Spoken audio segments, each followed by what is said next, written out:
Жемқорлықпен немесе өзге де қылмыстармен сотталып, активтері тәркіленген шенділер туралы оқып жүрген шығарсыз.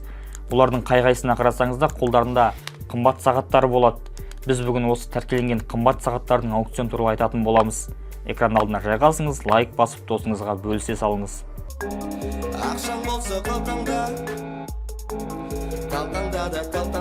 Талдауымызды Алматыдағы 3 аукционнан бастайық. Бұл қаладағы аукциондарды Қаржы министрлігіне қарайтын мемлекеттік мүлік және жекешелендіру департаменті өткізеді.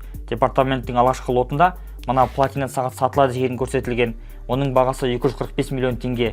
Бағалау есебіне сәйкес бұйымның салмағы 103 грамм.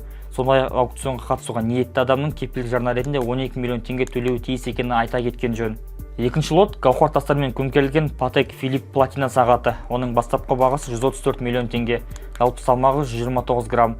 Ал бұл аукционға қатысу үшін талап етілетін кепілдік жарнасы 6-7 миллион теңге екен. Үшінші лот Jaeger LeCoultre платина сағаты. Аукционның бастапқы бағасы 63 миллион теңге. Жалпы салмағы 181 грамм. Аукционға қатысу үшін кепілдік жарна 12 миллион теңге. Енді Астанадағы аукциондарға тоқталайық. Ондағы сағаттарды сатуға арналған аукциондарды қайтарылған активтерді басқару компаниясы жауапкершілігі шектеулі серіктестігі ұйымдастырады. Бірінші лот Ulysse Nardin Classic 789-80 платина сағаты. Бастапқы бағасы 150 миллион теңге. Бұл шектеулі топтама, бар болғаны 30 дана ғана шығарылған. Екінші ең қымбат лот ақ алтыннан жасалған мына сағат. Оның бастапқы бағасы 21 миллион теңге. Ал аукционға қатысу үшін төленетін кепілдік жарна 3,2 миллион теңге. Үшінші лот Frank Muller Женева сағаты. Бастапқы бағасы 20 миллион теңге. Кепілдік жарнасы 3 миллион теңге екен. Енді сағаттар өте ме деген сұраққа тоқталайық. Материал жазылып жатқан сәтте барлық аталған лот бойынша өтініштер қабылдау кезеңінде жүріп жатты.